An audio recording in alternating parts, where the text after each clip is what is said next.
Amados hermanos, vamos a continuar con la exposición de la palabra del Señor. Como ustedes bien saben, estamos estudiando la segunda carta del apóstol Pablo a Timoteo. Y en esta mañana corresponde considerar los versículos 16 y 17 del capítulo 13 de segunda de Timoteo. Sin embargo, para que no nos desliguemos del contexto, leemos todo el pasaje desde el verso 10. Dice así la palabra del Señor, segunda de Timoteo, capítulo 3, versos del 10 al 17. Pero tú has seguido mi doctrina, conducta, propósito, fe, longanimidad, amor, paciencia, persecuciones, padecimientos, como los que me sobrevinieron en Antioquía, en Iconio, en Listra, persecuciones que he sufrido y de todas me ha librado el Señor. Y también, todos los que quieren vivir piadosamente en Cristo Jesús padecerán persecución. Mas los malos hombres, los engañadores, irán de mal en peor, engañando y siendo engañados.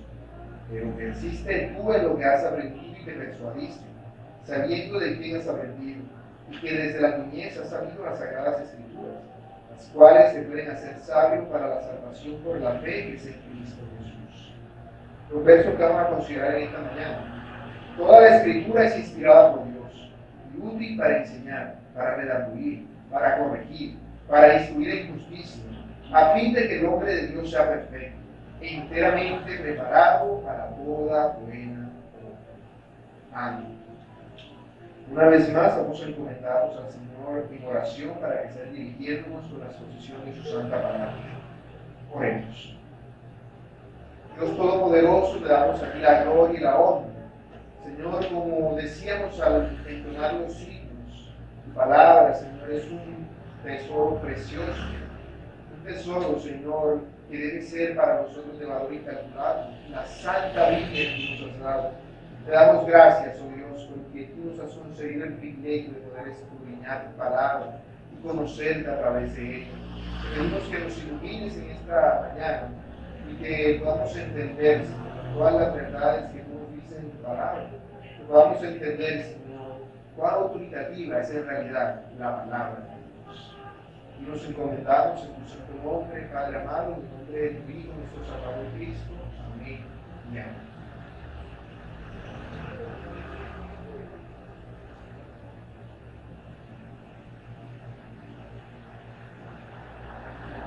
En cierta ocasión, hace tiempo ya, una señora compró un celular. Ella tenía su celular y lo utilizaba constantemente. Era una herramienta para ella porque era algo que le permitía comunicarse con sus familiares que tenía lejos. Pero resultó que al poco tiempo de tener el celular, digamos un mes, el celular se le dañó. ¿Por qué se le dañó? Bueno, ella la llevó a averiguar y primero quiso sobre la garantía que tenía el dispositivo. Le dijeron que el problema estaba en que ella no había utilizado el dispositivo apropiadamente.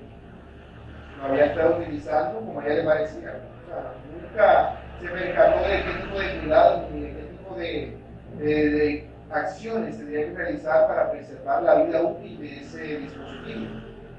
Y que eso no lo cubría la garantía, porque era ella la que lo había dañado por no saber usar el celular. ¿Y por qué no lo sabía utilizar? Porque nunca leyó las instrucciones donde indicaban los cuidados que se deberían tener con ese aparato. Por eso le tocó pagar el arreglo. Así pasa con todas las cosas, ¿cierto? Cuando tenemos algún artefacto, algún objeto, normalmente casi todo lo que uno compra viene con un manual de instrucciones que nos indica la forma apropiada de utilizarlo. No solamente es lo básico de este botón es para aprender, sino que incluye una serie de instrucciones que tienen que ver con recomendaciones de cómo usarlo, dónde ponerlo y eso, precisamente para extender al máximo la vida útil de cada artefacto. Bueno, mis hermanos, nosotros somos, por así decirlo, artefactos creados por Dios. Y la Santa Biblia es el manual de instrucciones que el Señor nos ha dado. Y todos los problemas que experimentamos en la vida son producto del pecado. Y el pecado lo hacemos porque no vivimos de acuerdo a lo que el manual de instrucciones, que es la Biblia, nos ha dicho. Por eso, para un creyente es indispensable poder leer, estudiar y escudriñar las Escrituras. Porque ya son el manual de instrucciones que nos dicen cómo debemos vivir nuestra vida cristiana. ¿Cuántas veces tomamos decisiones sin considerar lo que la Biblia nos dice? ¿Cuándo hacemos esto o aquello sin consultar a ver, Señor, ¿será correcto que yo tome esta decisión? ¿Será correcto que me vaya a vivir a esta casa? ¿Será correcto que me mude a trabajar a tal lugar? ¿Será correcto que me case con esta persona? No, que es que me gusta, es que me atrae, es que lo siento. Pero no tomamos en cuenta el consejo santo de Dios, expresado en su palabra. Por eso muchas veces las cosas no resultan como nosotros quisiéramos. Aunque al principio pareciera todo un camino de rosas, termina siendo un camino de espinas, del cual el Señor, a través de su sabio consejo, quiso librarnos. Pero nosotros no le hicimos caso. Cuando el Señor, el Dios Todopoderoso, creó al ser humano, lo creó con un propósito. Debía ser aquel que representara en toda la creación al Creador. Debía ser por así decirlo, podemos utilizar el avatar de Dios, la representación de Dios. Por eso al ser humano le fue dada la imagen y semejanza de Dios, porque tiene la autoridad de Dios como representante de Dios en la creación. De allí que el ser humano le pida, perdón, que el Señor le pida al ser humano cuentas de lo que hace. Porque cuando nosotros obramos mal, estamos comunicando al resto de la creación que Dios obra mal. Si yo robo, le digo a todo lo que existe que Dios roba. De tal manera que quebranto el mandamiento santo de Dios por actuar conforme a mi voluntad y no a su voluntad expresada en su santa palabra. Por eso precisamente Pablo le ha dicho a Timoteo que por las Escrituras él podía llegar a ser sabio, sabio para salvación por la fe que es en Cristo Jesús. No se puede llegar a ser sabio si no es por las Escrituras. Las Escrituras son el consejo de sabiduría. ¿Y qué significa eso? Bueno, nosotros no creemos, o por lo menos yo entiendo que ninguno de los presentes cree lo que creen los católicos. Si tienen la Biblia así abierta, en un atril de estos así, piensan que por tenerlo la casa está bendita. O que vean el Salmo 91 o el Salmo 23 en una pared y dicen, no, mira, tu casa está bendecida. Yo entiendo que ninguno de nosotros cree eso, pero muchas veces nos acercamos a la Biblia de una manera semejante. Como que por el mero hecho de yo leer la Biblia, ya estoy cumpliendo con Dios. Como si, por ejemplo, mi deber como padre fuera solamente leerle la Biblia a mis hijos. Y eso no es más que el primer paso. Porque de allí subsiguen muchas cosas. Porque Dios no nos ha dado la Biblia solamente para que la leamos y ya, sino para que la pongamos por obra. De nada me sirve a mí leerme el manual de instrucciones de un artefacto si nunca voy a tomar en cuenta las recomendaciones que ahí están, igual se va a dañar. De igual manera nos pasa a nosotros. No nos acercamos a la Biblia con la actitud correcta, la actitud de ser sabios. Recordemos que ser sabio no tiene que ver con saber mucho, sino con aplicar mucho lo que sabemos. Por eso les decía que vale más uno estudie un poquitico de la Biblia, bien estudiado, a leerse toda la Biblia y no saber absolutamente nada. Por eso procuramos ir despacio, versículo a versículo, estudiando la palabra de Dios, porque solamente por ella podemos desarrollar lo que la Biblia llama piedad, que es aquello que es característico de un verdadero creyente. Porque si es un creyente y no es piadoso, no es un creyente, es un impío, porque lo contrario al piadoso es el impío. Un impío es una persona alejada de Dios, un engañador, los cuales irán de mal en peor, engañando y siendo engañados. Para que eso no nos ocurra, nosotros debemos tener la palabra de Dios como aquella norma a seguir en todo lo que hacemos, porque la palabra de Dios es autoritativa, mis hermanos. La palabra de Dios tiene la autoridad de Dios. Y por eso, la palabra de Dios te puede mandar a ti lo que tienes que hacer. Por eso, por ella, nosotros podemos aprender a vivir de una manera que dé gloria a Dios. Por ello he titulado este sermón La autoridad de las Escrituras. Y lo expondré en los 3 claros puntos que da el pasaje. Primero, la inspiración de las Escrituras. Segundo, la suficiencia de las Escrituras. Y tercero, el propósito de las Escrituras. Veamos el primer punto, la inspiración de las Escrituras. Dice el verso 16. Toda la Escritura es inspirada por Dios. Lo primero que podemos considerar de este versículo es la expresión, toda la Escritura. Cuando nos hablan de toda la Escritura, ¿a qué se refiere? Esto es algo importante, mis hermanos, porque toda la Escritura se refiere a toda la Biblia. Y esto lo quiero aclarar precisamente porque quiero que tengamos presente algo. El domingo anterior les decía, y también concuerda con este pasaje, que cuando Pablo habla de las escrituras que pueden hacer sabios para la salvación, se refería al Antiguo Testamento, porque el Nuevo Testamento todavía no se haya terminado de escribir. Eso es algo a tener en cuenta. Pero eso no quiere decir entonces que el Nuevo Testamento no sea inspirado por Dios. De hecho, esta carta que Pablo está escribiendo a Timoteo es parte de las Escrituras. Dios la ha guardado y es importante y de vital importancia para nosotros, para que la redundancia, tener esto presente. ¿Por qué? Porque es el engaño más popular de nuestros días, que toda la Escritura no es inspirada por Dios. Hay quienes dicen, por ejemplo, de hecho hay Biblias, y si uno no está pendiente a las traducciones, se puede encontrar con cosas como esta, que dicen, toda escritura inspirada por Dios es, no sé si es el Señor que se pasa, pero ya al cambiar las palabras de esa forma dice algo totalmente diferente.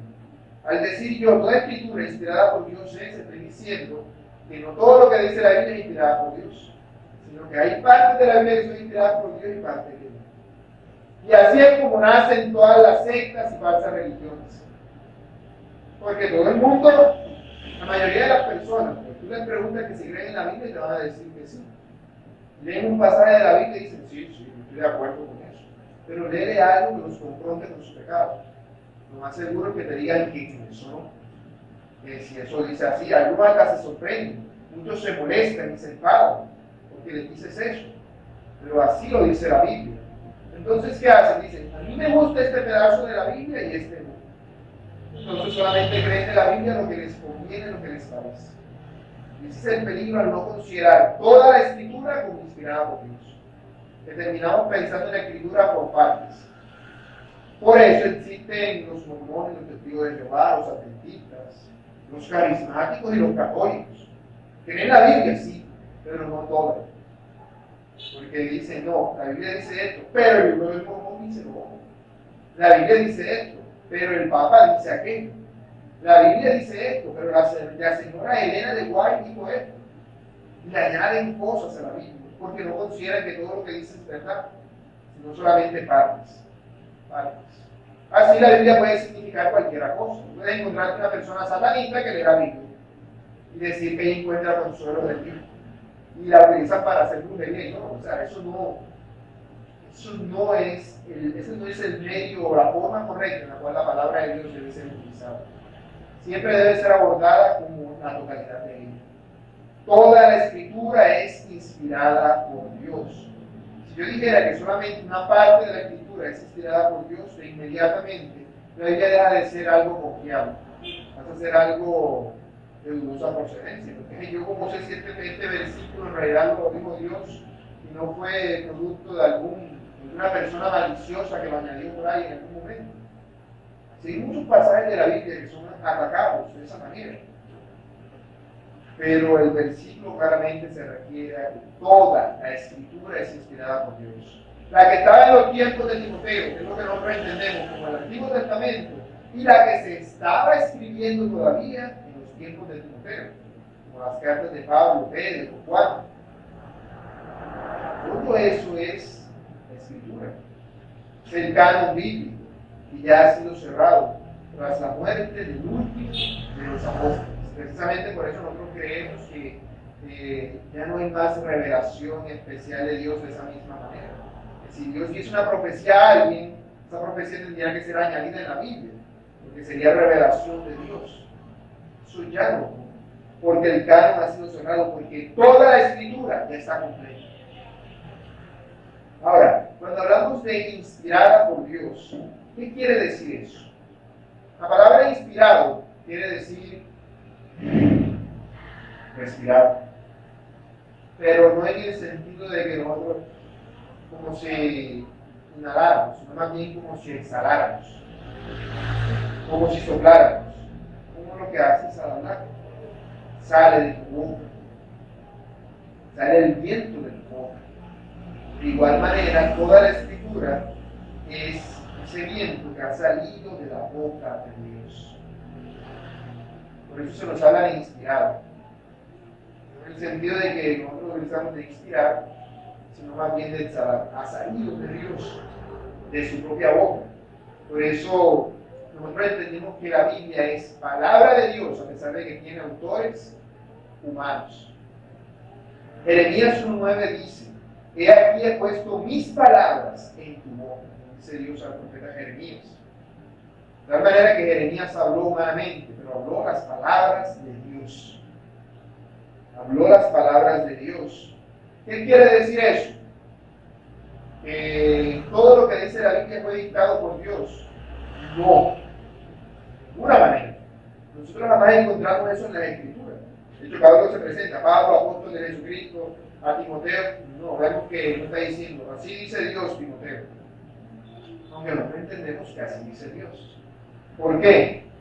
Porque la inspiración no se refiere a un dictado mecánico, no se refiere a Dios. Bueno, escribe Pablo, esto, no. Se refiere más bien a la respiración de Dios en aquellas personas que Él utilizó. En el sentido original de la palabra se refiere, la palabra inspirado, a ese viento que impulsa a los barcos en el mar. En aquella época los barcos solamente podían moverse a remo o con el viento. El viento movía las velas, la llenaba de aire y la impulsaba. Y la llevaba hacia donde quería si no tenía nada. Lo que está diciendo Pablo al decir que toda la escritura es inspirada por Dios, es que Dios impulsó, Dios dirigió a los que escribieron la Biblia. De tal manera que aunque ellos hablaron humanamente, estaban hablando la palabra de Dios, porque Dios los fue dirigiendo para que llegasen a escribir lo que Dios quería que escribieran. Por eso nosotros encontramos que en la Biblia encontramos oraciones. Encontramos, por ejemplo, uno de los salmos y todo lo que David dice, cómo él se siente afligido, acongojado, perturbado por las situaciones que está experimentando. En un dictado y un escrito de Dios diciendo: David, escribe, ¿cómo te abates, oh alma mía? Solo dice David de su corazón, porque Dios lo ha guiado a que lo escriba. Y es que para nosotros es más beneficioso así, porque si fuera un dictado sería como: tú me mandas que yo haga esto, pero tú no sabes lo que es esto. ¿Qué hace Dios? Dios coloca personas como nosotros, porque todo lo que escribieron la Biblia no eran super personas que no pecaban, eran seres humanos falibles como todos nosotros, con toda nuestra humanidad, que fueron infalibles no por ellos, sino por Dios que los estaba inspirando al momento de hacerlo, al momento de escribir las Escrituras. En ese momento fueron infalibles en todo lo que decían con relación a Dios. Ellos hablaban sus emociones, sus sentimientos, lo que ellos querían decir, pero Dios los había llevado y los había impulsado y dirigido hacia esa situación, hacia ese momento. Por eso esa doctrina es de vital importancia para nosotros, porque nos está diciendo, la Biblia, aunque es palabra de Dios, no fue escrita por Dios. Dios hizo que las personas que escribieron la Biblia experimentaran lo que tú experimentaste, para que tú puedas sentirte identificado con ellos. Tú no podrías hacer eso si fuera un dictado, porque tú verías a Dios allá arriba y Dios, tú mandas, tú haces como cosas, pero no haces nada. No eres como nosotros, no sabes lo que nosotros sentimos al experimentar todo esto. Pero Dios usó a personas comunes y corrientes para escribir su sagrado libro. Por eso la escritura es algo sobrenatural, algo que no tiene una explicación lógica. Humanamente no pudiéramos decirlo, sino que se refiere más bien a cómo Dios soberanamente obró en los autores de la Escritura, en los libros que ellos escribieron y que están en la Biblia. Porque la inspiración se refiere a esos libros que esos autores escribieron, que están en las Escrituras. ¿Qué quiere decir eso?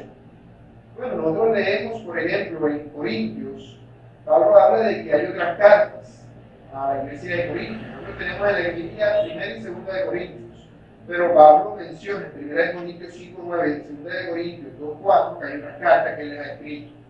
¿Y esas cartas dónde están? Y alguien pudiera decirme, no, yo me encontré el otro día la tercera carta de Pablo a los Corintios.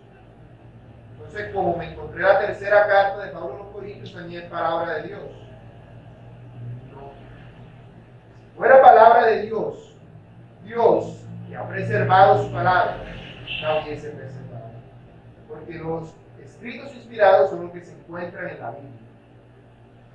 Aun si los autores bíblicos escribieron otros libros, esos libros no hacen parte del canon bíblico. No lo hacen, precisamente porque tenemos todo el consejo que Dios ha querido darnos. Todo lo que Dios ha querido que supiéramos, aquí está escrito y condensado. Porque Dios es la fuente de toda esa revelación. Desde Génesis hasta Apocalipsis, nosotros encontramos todo aquello que necesitamos para obedecer a Dios, para conocer la voluntad de Dios en nuestra vida. Todo está allí. La Biblia habla de todo, tanto de lo pasado, de lo presente y de lo futuro. Y siempre lo ha hecho. Siempre lo ha hecho. La Biblia siempre habla en términos de pasado, de presente y de futuro. Es decir, cuando Moisés empezó a escribir el Génesis, ya eso había pasado. Porque cuando Moisés escribió eso, ya Abraham, Isaac, Jacob, José, ya todo eso había pasado. Ya los israelitas habían salido de Egipto.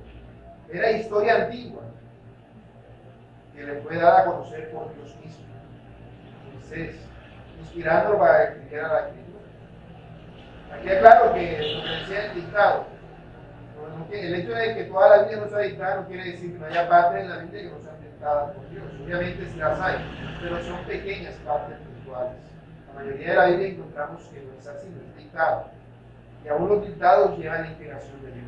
Que Dios dio a esas personas, por ejemplo a Moisés, hay que experimentar primero la relación con Dios para que pudiese escribir su santa palabra.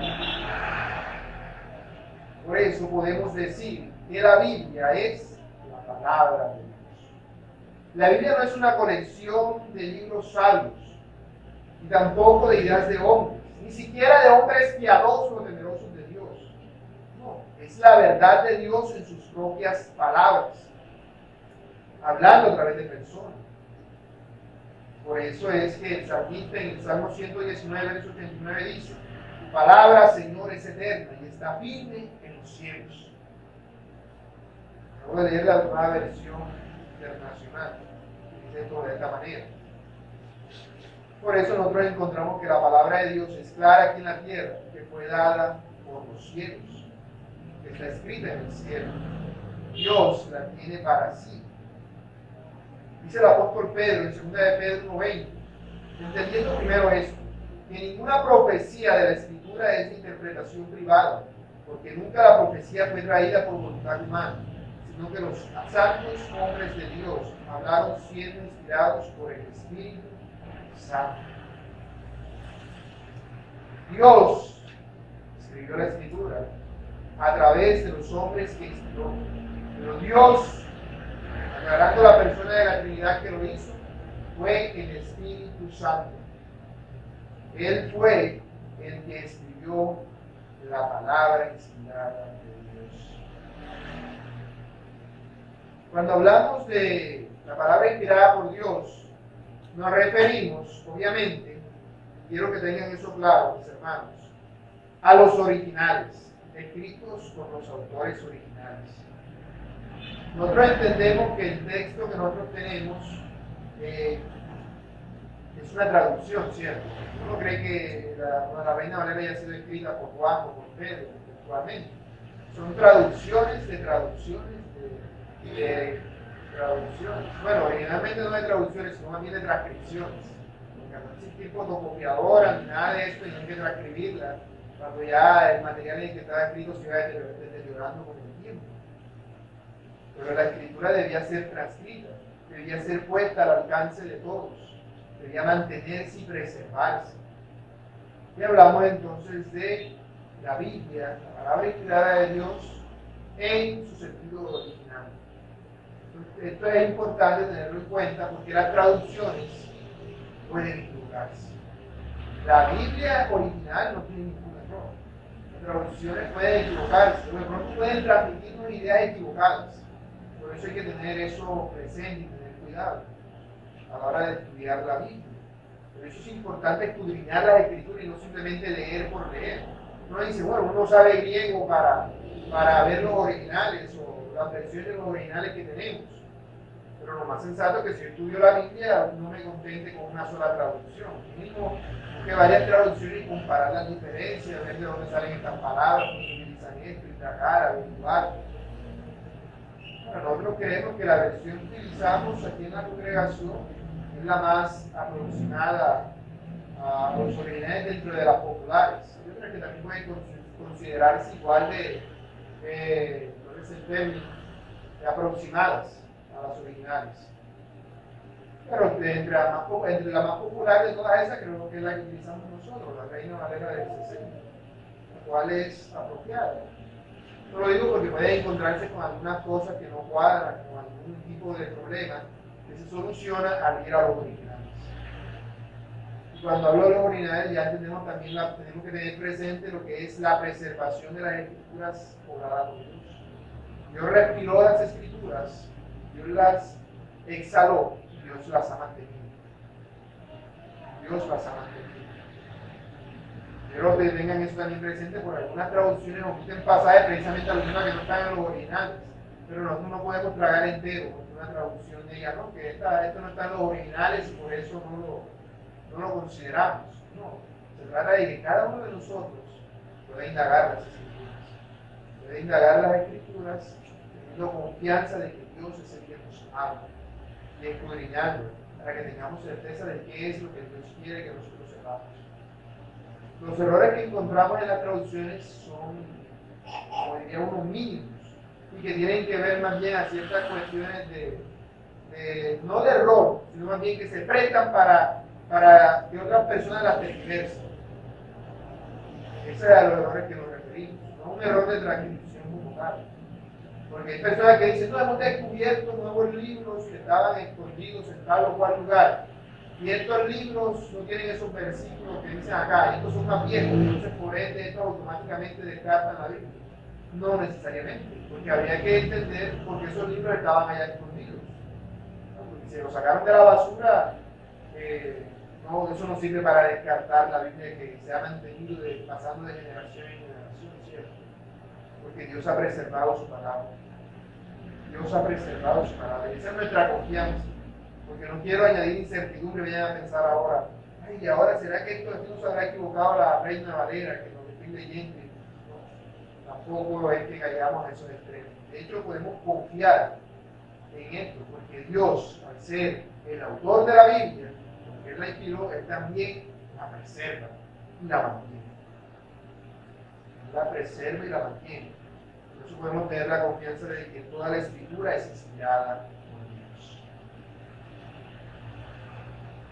Si nosotros negásemos la escritura, así sea en una parte, en un pedacito, automáticamente estamos desechando el consejo sabio y santo de Dios. Si yo digo, no, pero ¿cómo así que las mujeres no pueden enseñar en la congregación? ¿Cómo así? Eso a mí no me parece. Automáticamente estoy descalificando esas dos mismas. Por eso a la hora de relacionarnos con nuestros hermanos, de instruir en la iglesia, de enseñar, de reprender, de corregir a nuestros hermanos, lo hacemos con la Biblia. No con lo que a mí me parece. Porque yo puedo pensar, no, es que a mí me parece que esto que el hermano está haciendo está mal. Pero o está mal a la luz de la Biblia o está mal solamente porque a mí me parece. Porque pudiéramos caer en un error de legalismo. Un error de pensar ya con ideas y empezar a hacer imposiciones a las personas que nosotros nos estamos inventando. Todo debe hacerse conforme a las Escrituras. Porque las Escrituras, al ser inspiradas por Dios, debe decir que no solamente solamente son palabras de Dios, sino que además son la palabra de Dios para nosotros, para que nosotros podamos hacer la obra que nos ha llamado a hacer. Por eso entendemos que la Biblia es suficiente. Y eso nos lleva al segundo punto, la suficiencia de las Escrituras. Dice, en el versículo, la parte que voy a leer dice, inútil para enseñar, pero entendamos el inicio del verso, desde el inicio del verso 16, toda la Escritura, uniéndolo acá, como si dijera, toda la Escritura es útil para enseñar, para redarguir, para corregir, para instruir en justicia. Es decir, es todo lo que necesitas. Eso es lo que está diciendo. Al decir que toda la Escritura es útil para este tipo de cosas, está diciendo que no necesitas nada más. Nada más. Aun si no hay un pastor que te aconseje, aun si no hay una persona que... La Biblia es suficiente. La Biblia es suficiente. Claro que utilizar la ayuda que tenemos al alcance para que nos ayuden a entender lo que la Biblia nos dice a nosotros es lo más apropiado para el cristiano. ¿Qué significa decirnos a nosotros que la Biblia es útil? La palabra útil se refiere, como ya les dije, a algo que es suficiente, algo que es productivo y algo que es beneficioso, que va a ser de provecho para ti. Quiere decir que no hay nada más que tú necesites para que te vaya bien. No hay nada más. No hay nada que tú necesites, porque ella es perfecta. Contiene todo el mensaje de Dios para ti. Esto es importante, mis hermanos. Por ejemplo, cuando nosotros leemos el final del capítulo del Evangelio de Juan, cuando él dice que si se escribieran el libro, todo lo que el Señor Jesús hizo, no alcanzarían los libros en el mundo para registrar todos esos sucesos. Bueno, si eso es así, no pudiera pensar, ay, ¿qué hay de esos sucesos que el Señor no escribió en la Biblia? Bueno, Dios no lo escribió porque no lo consideró necesario para nosotros. Todo lo que está en la Biblia es todo lo que necesitamos. No hay nada fuera de la Biblia que necesitemos. Por eso uno no necesita otro tipo de fuente. Por eso tú me preguntas, hermano, ¿está bien de pronto leer los libros que aparecen además en las Biblias católicas, por ejemplo? Los libros apócrifos, que ellos llaman deuterocanónicos. Está bien en un sentido de entender, de solamente leer por leerlo, o de pronto para conocer historia. Sobre todo los libros de Macabeos son buenos libros históricos. Otros libros como Judí o como Tobías, que son literalmente cuentos. O sea, tú lees y es un cuento que enseñan cosas pecaminosas, no son una fuente de autoridad para nosotros, de ninguna manera. Lo mismo se descubre en otro libro, que de pronto pueda estar en la Biblia. Hay muchos libros también en el Nuevo Testamento, porque alguno puede salir por ahí, no, que el libro que el libro aquel. Los libros no son inspirados por Dios. Lo sabemos precisamente porque si fueran inspirados por Dios, Dios lo hubiese preservado. Pero al no hacerlo, eso automáticamente descarta su inspiración. Descarta su inspiración. Aún inclusive aquellos libros que puedan tener ciertos beneficios para nosotros. Hay ciertos libros que hasta cuando se hicieron el consenso para añadir libros a la Biblia, los concilios que se hicieron pensaron añadirlos por lo beneficiosos que eran, pero al no ser respaldados por el pueblo de Dios, al no ser aceptados unánimemente como palabra de Dios, no se incluyeron en el canon bíblico. Entendemos que el canon bíblico está cerrado. No fue un grupo de personas que dijeron, estos son los libros que vamos a meter en la Biblia, sino más bien que ellos lo que hicieron fue decir, estos son los libros que toda la iglesia, ya todos los creyentes en todas partes ya aceptan como parte de la Biblia, como libros inspirados por Dios. Así que vamos a ponerlos en un solo libro. Ellos no se reunieron a decir, no, ellos lo que de pronto eran a evaluar algunos que ya estaban, como Santiago o Hebreos. Decían, ¿y quién escribió el libro de Hebreos? No se sabe. Entonces ahí tuvieron un conflicto, pero ya todo el mundo lo aceptaba como libro inspirado por Dios. O sea, ellos no se pusieron a debatir eso. Por eso, a la hora de ver la suficiencia de la Escritura, tenemos que tener presente que la palabra de Dios es perfecta y que tú no necesitas andar buscando ningún otro libro, ninguna otra fuente de inspiración. Todo está escrito allí. Por eso, dice el pasaje que leí al presidir, el Salmo 19. Lo voy a leer esta vez, pero ahora en la nueva versión internacional, que es un poco más clara lo que está diciendo. Dice: la ley del Señor es perfecta, infunde nuevo aliento. El mandato del Señor es digno de confianza, da sabiduría al sencillo. Los preceptos del Señor son rectos, traen alegría al corazón. El mandamiento del Señor es claro, da luz a los ojos. El temor del Señor es puro, permanece para siempre. Las sentencias del Señor son verdaderas, todas ellas son justas. Son más deseables que el oro, más que mucho oro refinado. Son más dulces que la miel que destila del panal. Por ellas queda advertido tu siervo. Quien las obedece recibe una gran recompensa. ¿Quién está consciente de sus propios errores? Perdona a aquellos de los que no estoy consciente. Libra además a tu siervo de pecar a sabiendas. No permitas que tales pecados me dominen. Así estaré libre de culpa y de multiplicar mis pecados. ¿Qué está diciendo el salmista? Para que yo no peque, lo que tengo que hacer es obedecer el manual que ya está completo. La Biblia. A través de ella puedo conocer cuáles son mis pecados, cuál es la voluntad de Dios para mí en específico. Entonces vemos que se nos habla de que la Biblia es útil para varias cosas. Dice primero para enseñar. La palabra que allí aparece como enseñar no se refiere como tal al acto de enseñanza. Uno pudiera automáticamente relacionarlo con eso, sino que se refiere más bien al conjunto de verdades allí establecidas, a la doctrina. Con esas doctrinas enseñan, sí, pero se refiere es a la doctrina. La Biblia entonces nos muestra la sana doctrina. ¿Cuál es la sana doctrina? Aquella que nos revela el ser, el carácter de Dios, que nos muestra en serio, nos enseña a nosotros el camino correcto por el cual hemos de andar. Es una lámpara en medio de la oscuridad para que veamos bien a dónde que vamos. La Biblia nos enseña lo que está más adelante y nuestro proceder en todo eso. En Juan 18:19 dice: y el sumo sacerdote preguntó a Jesús acerca de sus discípulos y de su doctrina. Jesús le respondió: yo públicamente he hablado al mundo, siempre he enseñado en la sinagoga, en el templo, donde se reúnen todos los judíos, y nada he hablado en oculto. El Señor siempre ha enseñado, es decir, siempre ha dado a conocer la doctrina que es conforme a la verdad. Él siempre lo ha hecho. Esa enseñanza, ¿para quién es? Para aquellos que han recibido el Espíritu que inspiró las Escrituras, no para los sentidos.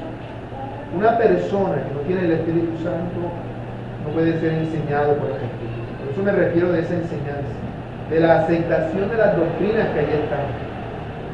Porque yo no puedo redarguir a alguien o enseñarle a alguien algo de la Biblia a alguien que esa persona no considera la Biblia como palabra de Dios. Dice en 1 Corintios 2:14: el hombre natural no percibe las cosas que son del Espíritu de Dios, porque para él son locuras y no las puede entender. Más adelante dice que el espiritual, dice, en cambio el espiritual juzga todas las cosas, pero él no es juzgado de nadie, porque ¿quién conoció la mente del Señor? ¿Quién lo le inspirará? Mas nosotros tenemos la mente de Cristo. Por eso podemos entender la Biblia, porque la mente de Cristo ha sido puesta en nosotros. Su inteligencia ha sido derramada sobre nosotros para que entendamos lo que Él entiende. Por eso la Biblia es útil para enseñar. Pero es útil para enseñar a los cristianos. Los cristianos lo que vamos a hacer es confrontarlos con sus pecados. Pero los cristianos la Biblia es útil para enseñarnos. ¿Para enseñarnos a qué? A vivir piadosamente. Vivir piadosamente. De tal manera que con la Biblia nosotros somos guardados del error. Podemos tener confianza en esa utilidad que ella nos provee, en esa doctrina que ella nos ha enseñado. De tal manera que no confiamos solamente en la Biblia como el libro como tal, sino en las doctrinas que en ella están.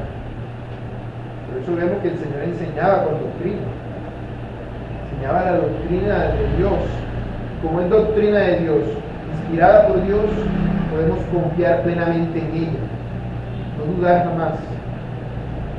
Porque estoy seguro que de pronto ustedes leen muchos pasajes de la Biblia y dicen, yo no dudo, yo creo todo lo que la Biblia dice. Pero cuando te pasa algo difícil y la Biblia te dice que confíes en Dios, que tengas ánimo, ahí ¿de qué estás dudando? De Dios. ¿De qué estás dudando? De la Biblia. Obviamente, de la Biblia, porque Dios en la Biblia te está diciendo, confía en mí, aquí yo estoy contigo. Y uno, ay Dios, ¿será que te has olvidado de mí todo esto que me está pasando? Pero si la Biblia dice que Dios está contigo, estás tratando a Dios de puntero. Básicamente es eso. Porque no estamos actuando de acuerdo a la doctrina. Por eso dice Proverbios 3:5, confía en el Señor de todo corazón, no en tu propia inteligencia. También en la Nueva Versión Internacional. Confía en el Señor de todo corazón. ¿Y la tragedia cuál es? De las personas en la actualidad que están muy alejadas de la doctrina. Y eso es algo paradójico. ¿Por qué? Porque ahora la Biblia está al acceso de todo el mundo. Yo no tengo dinero para comprar una Biblia. Puedo descargarla del celular, buscarla en internet. Fácilmente. Eso es algo que es un beneficio que antes las personas no tenían. En los tiempos de la iglesia del antiguo, de la primera iglesia, la iglesia de Timoteo, cuando ellos iban a la iglesia y escuchaban a Timoteo enseñar, ellos no estaban toditos con la Biblia leyendo lo que Timoteo decía. Simplemente escuchaban desde allá sentado la lectura del pasaje y ya. Eso era lo que iban a hacer los judíos a la sinagoga. Ellos no tenían su propia Torá, cada uno en su huerta. Simplemente iban, y la única forma que tenían de acceder a la Biblia era esa, el día que se congregaban, escuchando. Y hoy en día tenemos la Biblia, eso te sale hasta en la crispeta. Tú compras una crispeta y te viene con un papelito del Salmo tal, del Salmo no sé qué. La Biblia está en todas partes en la actualidad. Y ahora que abunda en todas partes, escasea donde es más importante. La mente y el corazón de las personas. Cuando hay más analfabetismo bíblico, porque las personas no están siendo enseñadas por la Biblia, no están siendo enseñadas por la Biblia, desprecian esa enseñanza sana que la Biblia ofrece. Por eso nosotros como creyentes procuramos enseñar la Biblia de una manera que no seamos nosotros los que enseñemos, no en la iglesia reformada, sino que sea Dios mismo el que enseñe. Por eso hoy voy a enseñar este pasaje, el otro domingo otro pasaje, sino versículo a versículo. Que si ese pasaje está muy difícil y yo no quisiera tener que predicarlo porque es muy complejo, no, pero es el pasaje que Dios ha dado, no es el que yo quiero. Eso hace parte precisamente de la enseñanza bíblica, enseñar de esa manera. Y si fuese a enseñar por tema, tendría que enseñar todo lo que la Biblia dice sobre determinado tema, para no darle un acomodo a mi conveniencia o a mi parecer. Además de ser útil para enseñar, mis hermanos, es lo que estamos haciendo precisamente ahora. La Biblia es útil para redarguir. La palabra que ya aparece como redarguir, también podríamos traducirla como reprender o como reprochar. Conlleva la idea de reprender a alguien por un mal comportamiento. Yo voy a reprender mi hermano, no debo hacerlo según mi parecer, sino según aquello que es todo suficiente en ser, la Biblia, según lo que Dios en su palabra nos ha delegado. Así es como nosotros redarguimos. Si alguien está leyendo un comportamiento equivocado, no puedo decirle, mire hermana, yo pienso que eso que usted está haciendo no está bien. Yo no creo que usted esté actuando, no es yo pienso. Mira hermana, la Biblia dice usted está actuando de esa manera. Así que está en pecado, está actuando de una manera incorrecta. Esa es la manera correcta de redarguir a los hermanos, de redarguir uno del otro. No es simplemente porque a mí me parece. No, de hecho, si yo voy a redarguir a un hermano, mirarle que yo antes me prepare, si tengo la ocasión y el tiempo. Entonces, si es algo inmediato que está pasando, debo actuar de inmediato. Si yo sé que mi hermano está cometiendo un pecado y voy a llegar a su casa, bueno, yo entiendo que ustedes van a orar primero, porque simplemente te dé miedo, quiere decirle la verdad al hermano. solamente orar, mirar en la Biblia cuál es ese pecado y confrontarlo con el pecado, para que él mismo pueda darse cuenta que no eres tú, sino la Biblia el que le está redarguyendo. Entender que no eres tú, sino Dios el que le está redarguyendo. Más adelante, en unos versículos más adelante, bueno, 2 versículos más adelante en esta carta, Pablo le dice a Timoteo, en el verso del capítulo 4, que prediquen la palabra, que instes a tiempo y fuera de tiempo, redarguye, reprende, exhorta, con toda paciencia y doctrina. Todo debe hacerse con doctrina, siempre con doctrina. Y todos nosotros somos susceptibles de ser redarguidos por la Biblia. Ninguno de nosotros está exento de que te redarguya. No debes jamás pensar lo que no. Solamente ha existido un ser humano que ha estado libre de ser redarguido. Este ser humano es Jesucristo. Juan 8:46 dice el Señor: ¿quién de vosotros me redarguye de pecado? Pues si digo la verdad, ¿por qué vosotros no me creéis? El que es de Dios, las palabras de Dios oye. Por esto no las oís vosotros, porque no sois de Dios. Así es decir, el que es de Dios oye la amonestación que Dios le da. La oye.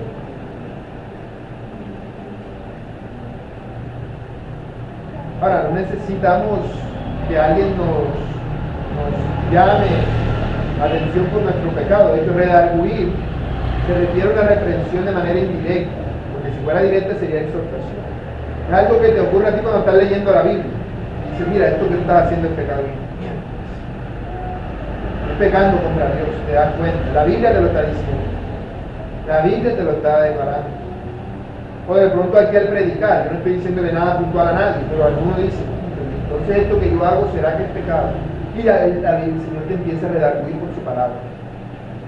Si ya fuera algo más personal, como el caso, el ejemplo que estaba poniendo de los hermanos, ya sería exhortación sobre su mal comportamiento. Pero la idea es esa, de reprender al hermano, de reprendernos a nosotros a través de la santa palabra, con nuestros pecados no confesados.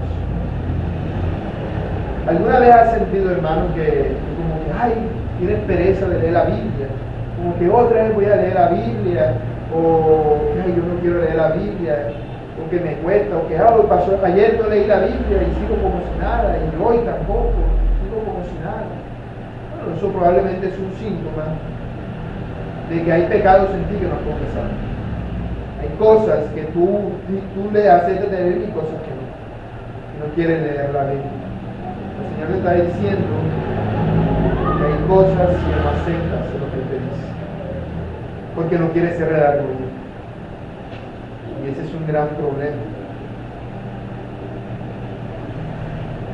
Por eso nosotros, al ser redarguidos, debemos tener una actitud dócil, una actitud humilde, no ponernos a la altiva cuando somos redarguidos por un hermano mediante las Escrituras. No podemos de ninguna manera, sino que debemos hacerlo de una manera santa y piadosa, porque así nos están diciendo nuestro error para que nosotros nos demos cuenta de aquello que no nos damos cuenta. De manera que cuando a ti te redarguyan por tu pecado, tú debes de sentir ese agradecimiento. Debes de sentir ese agradecimiento. Es como si tú estuvieras caminando con una venda en los ojos y vas a atravesarte por la mitad de la calle y alguien te reprende y dice, mira, ¿dónde vas? Vas a ponerte toda la defensiva y vas a decir, ¿a ti qué te importa? No, cierto. ¿Cuál sería tu actitud? Gracias. Porque me pudo haber llevado una moto, un carro, eso que está pasando por allá. Me has hecho darme cuenta de mi error.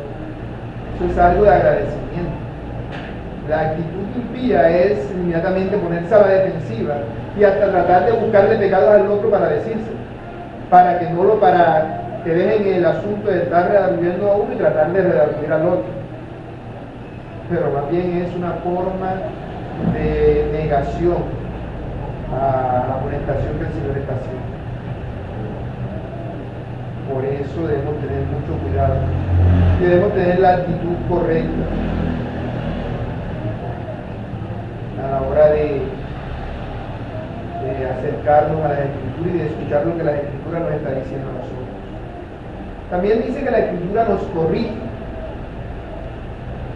La palabra corregir significa componer. Como algo que está dañado, lo vas a componer. Por ejemplo, si se cae un pedazo de pared de aquí, ¿qué hay que corregirlo? Repellar otra vez ese pedazo de pared y pintarlo para que vuelva a quedar como estaba antes. Restaurarlo a su forma original. Eso es a lo que se refiere. Obras no te van a salvar, pero son una evidencia de que ya sí lo salva. Son una evidencia del cambio que ya ha ocurrido en ti. Porque nosotros somos hechura de Dios, creados en Cristo Jesús no para que seas feliz, no para que te vaya bien. Esas cosas Dios las da, sino que las ha sido creado en Cristo Jesús para buenas obras, las cuales Dios preparó de antemano para que anduviésemos en ellas, dice Efesios 2:10. Las buenas obras son un camino que Dios te puso. Es como si hay un camino que Dios te puso a andar, un camino angosto y estrecho, y te fue dando unos pequeños regalitos que te esperan en el camino. A medida que tú avanzas en ese camino, te vas encontrando con esos regalitos que Dios te ha dado, esas buenas obras. Si tú no te estás preparando para ser perfecto, no vas a hacer esas buenas obras, ni por ahí, porque no has estado preparando. Precisamente te preparas para ello, para que andes en las buenas obras, para que tú mismo las busques y las desees. Que si tú haces algo bueno, sea porque tú deseas hacer la voluntad de Dios y no porque Dios te obligó. Como que Dios quería que yo ayudara a esta persona con tal cosa, entonces Dios me obligó. No, debes tener ese deseo. Ese deseo solamente surge en ti si eres perfecto, porque nosotros somos representantes de Dios en la tierra. Todo lo que hacemos da a conocer a lo que existe cómo es Dios. Somos una revelación de Dios. Revelamos a Dios al mundo entero con nuestro testimonio de nuestras obras. De tal manera que con todo lo que hacemos le estamos dando a conocer el carácter de Dios a las demás personas. Así tú puedes que a una persona tú nunca le hayas predicado el evangelio, pero dices, mira, esta persona porque es así, actúa de una manera que es contraria a todo el mundo. Ve cierta perfección en ti, perfección de Dios. Ve un atributo de Dios en ti, ve varios atributos de Dios en ti. Cuando esa persona vea eso, cuando tú veas, no sé qué va a pasar, y cuando tú le prediques la palabra a esa persona, ¿qué va a ocurrir? Te va a estar más dispuesto a aceptarlo, porque ve que tú la vives, ve que no es simplemente algo que tú estás hablando por hablar. Las buenas obras son para eso, son la evidencia de la perfección que ha ocurrido en nosotros, y deben evidenciarse precisamente para que el nombre de Dios sea glorificado. Así representamos bien a Dios. Claro, digamos que el ventilador tiene un fallo, pero el fallo no se ve por ahora. Tiene un fallo, alguna piececita allí que le falta y él sigue echando fresco. Pero al faltarle la piececita, ¿qué va a ocurrir? Que tarde o temprano va a dejar de servir. De pronto empieza a echar menos aire, empieza a hacer un ruidito y ese ruidito va a ir aumentando, porque no está cumpliendo su función. No está haciendo la obra para la cual lo hicieron. Así ocurre con uno. Por eso es que hemos sido llamados a ser perfectos, para que hagamos las buenas obras que Dios preparó de antemano, para que haciéndolo demos a conocer a Dios al resto de la creación. Eso es lo que significa ser columna y baluarte de la verdad. Dejar en alto la verdad de Dios simplemente con nuestro testimonio. De tal manera que nosotros daremos vida a las palabras de Dios, no por nosotros, no por el espíritu de vida que está en nosotros, y daremos credibilidad al mensaje de Dios. Si hacemos todo eso, ¿qué es lo que podemos esperar? La promesa del Señor que está en Mateo 25:21. Bien, buen siervo y fiel, entra en el gozo de tu Señor. Esa es la promesa para nosotros. Así que mis hermanos, para terminar la exhortación, va con unas simples preguntas, ¿no? Que serían, por ejemplo, que serían las siguientes. Por ejemplo, ¿crees que la Escritura en realidad es inspirada por Dios en su totalidad? Analiza de ti mismo si de verdad crees eso. Porque a simple vista todos van a decir que sí, pero en la práctica, analiza tu vida. ¿En realidad crees que todo lo que la Biblia dice es verdad? ¿O hay partes que sí y partes como que no? Porque si hay partes como que no, debes acercarte a Dios en oración. No debes dejar de estudiar la Biblia, mi hermano. Debes procurar hacerlo todo el tiempo. Ahora tenemos la Biblia al alcance de nuestra mano, no hay excusa. Mira, si uno está ciego Y me dije, "Ay, ¿cómo voy a leer la Biblia? Ya la hay en audio, que no hay nadie que te la lea. Ya la hay en audio también. Fácilmente descarga la aplicación del celular con un video en YouTube. Ahí está la Biblia en audio. No hay excusa para no estudiar la Biblia. Así que debemos tener cuidado porque a nosotros en esta época se nos va a rendir, se nos va a pedir más cuentas por ello que lo que vivieron en tiempos pasados. Porque ya el que vivía en tiempos pasados puede decir, Señor, es que yo nada más pude congregarme durante unos domingos que estuve ahí en una congregación, después me exiliaron para otro país, fui desplazado, por allá no había nadie que predicar y como no había Biblia, lo único que tenía era aquello. En base a eso Dios obrará en esa persona. Pero ¿y qué hay de nosotros? Me dice, no, Dios, es que yo no sabía. En la Biblia, eso hasta va por ahí y la escucha a personas que no son creyentes diciéndolo. Está en todo el tiempo. Entonces, considera esto, ¿es útil la Biblia para ti? ¿La consideras algo útil? ¿O es algo que tú haces simplemente de forma mecánica? Ay, que yo leo la Biblia todos los días, sí, yo la estudio. Ay, la aplicas en tu vida, estás sacando provecho. ¿Y a ti de qué te sirve tener unos zapatos nuevos, bien bonitos y elegantes si nunca te los pones? Ahí se pudren ahí guardados. Así ocurre con la Biblia si la dejas aquí guardada. Si no la aplicas, no te sirve absolutamente para nada. Debes aplicarla, eso es lo que significa ser piadoso. Así que nosotros como creyentes y como iglesia que somos, debemos valorar la Biblia. La Biblia es un tesoro para nosotros. Puede que esté al alcance de todos, pero no todos la valoran. Valorar la Biblia es valorar a Dios, valorar su enseñanza y su doctrina, es valorarlo a Él, es amarlo a Él. Por eso el Señor Jesús dijo, si me amáis, guardad mis mandamientos. No puedes decir que amas a Dios si no amas su palabra. Su palabra tiene que ser un deleite para ti, tiene que ser un gozo, una alegría.